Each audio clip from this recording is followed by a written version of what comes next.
Donc bonjour Monsieur Pavadet. Euh, Bonjour, Madame Perry. Merci beaucoup, merci à vous de nous accorder un peu de temps, un peu de votre temps libre et de votre planning qui est très chargé. Alors aujourd'hui, nous, on souhaitait échanger avec vous dans le cadre en fait de la semaine européenne du travail pour les personnes handicapées. Et dans ce contexte-là, en fait, on aurait souhaité faire appel à vous en tant qu'athlète réunionnais, qui plus est, qui avait subi un handicap et qui est aujourd'hui un athlète du coup handisport. Donc je vais vous laisser vous présenter. Est-ce que vous pouvez déjà en quelques mots nous dire un petit peu qui vous êtes, vous, monsieur Dimitri Pavadé? Moi, Dimitri Bovadi, je suis un jeune possessionné de 29 ans qui a quitté La Réunion en 2014, qui est venu en métropole pour faire une formation orthoprothésiste. Donc, je fais D'accord. des prothèses pour les personnes amputées aujourd'hui. Ça fait 4 ans que je suis là maintenant et je travaille. Et ça fait 2 ans, bientôt 3, que je fais de l'athlétisme en handisport, spécialisé dans le sprint et la longueur. Et D'accord. ça fait 1 an que j'ai fait ma première sélection en équipe de France. Voilà. D'accord, Et très j'habite bien. à Toulouse. Très bien. Donc déjà un très beau parcours en 4 ans, c'est ça? Ouais, ça va très D'accord. vite. Bah oui, j'imagine. Donc votre discipline en fait c'est l'athlétisme, c'est la course. La ouais. Sprint et longueur, son longueur.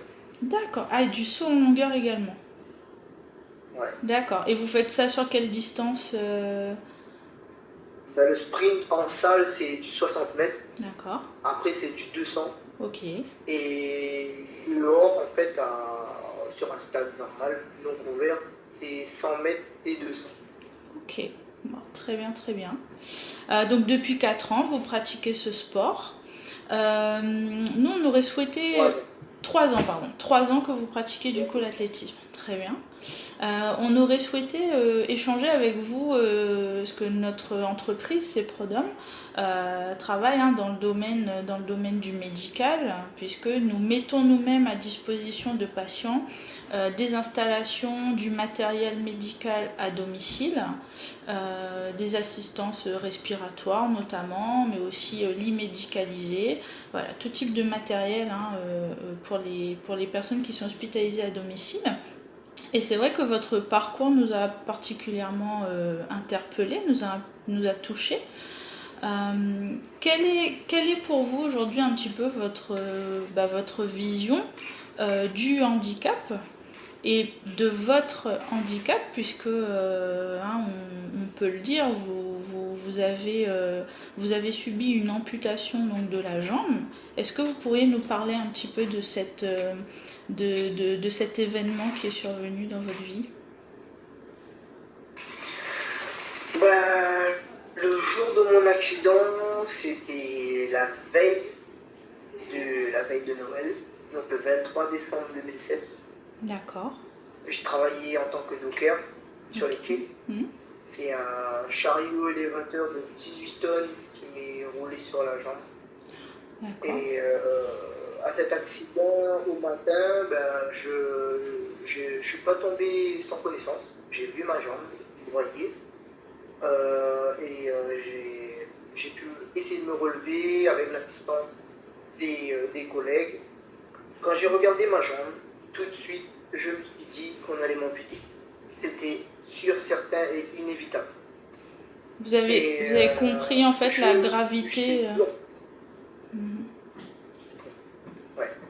Pour être franc avec vous, ça peut être choquant à dire, mais moins que si on voit, les muscles du mollet ne tenaient plus sur le tibia ni le péroné. D'accord. D'accord. Donc c'était vraiment fait avec la poussière et tous les bactéries qui traînent sur les pieds avec une plaie ouverte à ce niveau-là. Mhm. C'est sûr qu'on ne pourrait pas garder les jambes. Donc ça se fait que par la suite, il y a eu la gangrène qui a suivi l'amputation. Voilà. D'accord. Et dans quelles circonstances un petit peu est intervenu cet accident? C'est-à-dire que vous étiez donc en service, j'imagine. Vous étiez déjà au Oui, sol j'avais. ou vous étiez debout? Est-ce que, je ne sais pas, en termes de contexte, il y avait les mesures de sécurité qui étaient réunies ou est-ce qu'il y a peut-être des choses qu'on aurait pu éviter? Depuis mon accident, il y a des sécurités qui ont été mises en place. D'accord. Avant mon accident, notre propre sécurité, c'était de l'autosécurité. C'est nous-mêmes qui devons faire notre propre sécurité. En fait, j'étais en train de parler avec mon collègue. Il était assis dans son Fenwick, dans chariot élévateur. Je suis retourné sur l'arrière, mais en restant dans son champ de vision dans les rétros. Et il n'a pas regardé quand il a démarré son engin, si j'étais encore là ou pas. Et il fait sa manœuvre. Et le contrepoids à l'arrière de l'engin m'a percuté, m'a fait tomber. Et une fois au sol, j'ai pu retirer à la dernière minute ma jambe gauche. Et il a pris la droite et il est monté dessus. Voilà. D'accord. Très bien. Dans quel état d'esprit vous vous êtes retrouvé à ce moment-là, juste après l'accident? Ben, après l'accident, après l'accident, j'étais à l'hôpital. Je me suis réveillé en soins intensifs. D'accord. Donc, je savais que j'étais accidenté. Avec la morphine, avec les coups, j'étais complètement dans les bas. Je suis resté une semaine, mais pour moi, on dirait que j'étais resté 1 ou 2 mois. Il y a eu beaucoup de choses qui sont passées dans ma tête, mais pas négativement. C'est juste vraiment là, c'était plutôt une façon de voir la vie future qui arrivera. D'accord. Vraiment, j'étais déjà en train de relativiser et accepter ce qui m'arrivait sur le moment. D'accord, mais qu'est-ce qui vous a permis du coup de justement de relativiser, d'arriver à envisager les choses différemment, puisque c'est un vrai tournant du coup dans sa vie, lorsque ce genre d'événement survient? Depuis tout petit, en fait, j'ai déjà vu des personnes handicapées. D'accord. Je n'ai jamais porté de jugement. J'étais comme tous les gamins à se poser des questions. Pourquoi? Ça s'est passé comment? Est-ce que c'est normal? De la Et c'est curiosité. bizarre, en fait, voilà, de la curiosité. Mais je me suis toujours dit, si un jour ça m'arriverait, que j'arriverais à surmonter tout ça. Et dans ma vie, depuis tout petit, j'ai toujours été un battant. Donc c'était déjà une partie de votre personnalité que vous aviez, cette force de caractère, vous aviez déjà. C'est ça. Oui. C'est ça. D'accord. Et qu'est-ce qui vous a donné ensuite la motivation d'aller au-delà de ça, de vraiment d'envisager la vie différemment, de vous redonner des projets, voilà, si je peux le dire, hein, de vous remettre sur pied. Qu'est-ce qui vous a donné cette motivation? Déjà, j'étais jeune. J'ai toujours été dynamique. Et c'est quelque chose en fait que je voulais pas perdre. J'ai toujours été un petit qui voulait toujours garder la dynamique sportive, courir, faire des trucs de mon âge, faire du sport, même si j'en faisais pas beaucoup, c'était juste prendre mon vélo et aller dans le quartier, voir tout le monde. Ouais. Voilà. Donc je voulais pas perdre cette adolescence fougueuse et me dire que j'ai perdu une jambe. Oui. Il y a la technologie qui évolue aujourd'hui et ça n'empêchera pas de vivre comme une personne normale, tout simplement. D'accord, très bien, très bien. Quel rôle un petit peu a joué votre entourage dans tout ça? Qu'est-ce que vous aviez autour de vous qui vous a aidé aussi à passer au-delà de cette épreuve? Ma soeur, Oui. ma grande soeur, ma mère, Oui. mes cousins, oncles, normal, toute la grande famille. Mais ils étaient plus soucieux que moi. on va dire. Parce que moi, j'étais apaisé. En changeant de service, voilà, les jours passent, vous êtes sur un lit, donc vous vous posez des questions, vous mûrissez par rapport à cet accident, vous relativisez beaucoup de choses. D'accord. Et sans vous mentir, en fait, j'étais sur mon lit. Et c'est moi qui remontais le moral de ma famille. Ah oui. Ah bah heureusement que vous étiez là. Heureusement que j'étais là. Ouais, c'est ça. Bah, très bien. Et le sport, comment vous est venue du coup cette ambition de vous mettre au sport à un niveau aussi haut, aussi élevé? Voilà, intégrer l'équipe de France, faire du sport voilà, avec un handicap. Comment est-ce que cette motivation vous est venue? Bah, comme je vous ai dit, je faisais pas vraiment de sport quand j'étais à La Réunion. D'accord, Arrivé ici, mon projet c'était tout simplement de faire ma formation et d'avoir un travail. Et la motivation qui est venue, en fait, c'est j'ai rencontré le PDG dans la boîte dans laquelle je travaille aujourd'hui. d'accord, Et c'est grâce à lui que aujourd'hui je suis un bon athlète en e-sport. Parce qu'en fait, c'est lui qui m'a mis et lancé dans le sport. On va dire qu'il m'a obligé de me mettre dans un club, de courir et de m'investir dans le sport. Donc, d'accord, j'ai été les premières foulées, ben, c'est grâce à lui. d'accord. Donc, et aujourd'hui, si je suis athlète de haut niveau, ben, tout ce que j'ai aujourd'hui, toutes les belles rencontres que je fais aujourd'hui, tout est grâce à lui. Tout est parti de D'accord. lui.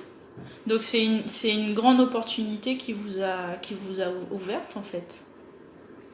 C'était une deuxième opportunité. La première opportunité, c'était d'être sponsorisé par le fabricant des lames de course. D'accord, Quand j'étais à La Réunion, je l'ai signé pour la première fois. Et ils voulaient me sponsoriser, d'accord. sauf qu'en fait, je ne savais pas quoi, ce que voulait dire être sponsorisé par Ossur, le fabricant de lames de course. J'ai refusé parce que je voulais absolument avoir un vrai diplôme, un vrai métier que j'aime beaucoup, où je serais épanoui. Donc j'ai refusé le sponsoring pour faire ma formation. D'accord. Et donc la deuxième chose qui s'est présentée à moi, donc la même chose aussi, c'est de rencontrer le PDG de la boîte d'aujourd'hui. Et voilà, aujourd'hui j'y suis, sans regret. Très bien, parfait. Donc c'est à la fois votre profession, votre métier du coup qui vous a emmené du coup à cette situation de handicap, mais c'est aussi elle aujourd'hui qui vous fait du coup vous épanouir à travers votre handicap aussi. Ah mais bien sûr, totalement, Ouais. totalement. Il y a, comme, depuis cet accident, beaucoup de choses ont changé dans ma vie. Certes, il y a certaines choses que je ne peux plus faire quand j'étais valide, Mhm. mais beaucoup de choses où ça m'a vraiment apporté une richesse pure et dure. C'est inévitable. Parfait. Mais alors du coup, aujourd'hui, qu'est-ce que vous vous fixez comme objectif? Est-ce que vous avez de nouveaux challenges? Vous vous lancez de nouveaux défis? Quand j'ai commandé l'athlétisme, mon but était d'intégrer l'équipe de France. Ouais. Ça, c'était clair et net. J'y suis aujourd'hui. Mhm. Et aujourd'hui, avec la nouvelle saison qui commence, c'est de participer à mon premier championnat du monde l'année prochaine à Dubaï, au mois de novembre. D'accord. Championnat du monde. Waouh. Pour cette saison. Oui. Pour cette saison 2019, ça sera Dubaï, championnat du monde. D'accord. Et après, l'année d'après, Oui. les Jeux Olympiques à Tokyo. Voilà, Les Jeux Olympiques, donc 2020. 2020 à Waouh. Tokyo. D'accord. Ouais. Donc, vous avez deux sacrés challenges qui vous attendent là. 2019-2020, donc ouais, c'est des. Parce que, c'est sûr, parce que je suis pas tout jeune dans l'athlétisme. Tous les concurrents qui se posent à moi ou que je suis à eux, c'est vraiment des jeunes. Ils ont 21, 22, 24. Ça fait 6-7 ans qu'ils courent. Moi, ça fait que 3 ans et je suis encore dans la course, on va dire. D'accord. Mais cette année, c'est la saison où je dois vraiment performer et montrer que voilà, je suis là aussi. Oui, pour faire votre place.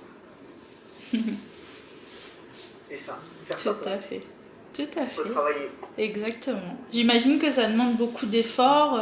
Vous arrivez du coup à concilier effectivement la partie professionnelle, votre vie professionnelle et le rythme intense de l'athlétisme, des entraînements, de ce que ça demande comme effort? Là, je travaille du matin jusqu'à 16h30. Donc après 16h30, je commence à prendre mes entraînements à 17h jusqu'à 19h. Donc c'est 2 heures. Aujourd'hui, comme j'ai été invité sur la liste de haut niveau, je vais avoir des horaires aménagés par rapport à mon travail. Et des partenariats, des sponsoring, j'espère. Et voilà, c'est des aménagements horaires, c'est 2 heures par semaine, enfin par jour, pardon. Et c'est du lundi au vendredi que je suis sur la piste, après le boulot. Ah oui, donc c'est très très intense. Ça vous demande une vraie, une vraie présence. Waouh, donc c'est. Comme je vous ai dit, cette saison, c'est la saison. Là, ouais, là où vous devez tout donner. Pour la suite, c'est ça.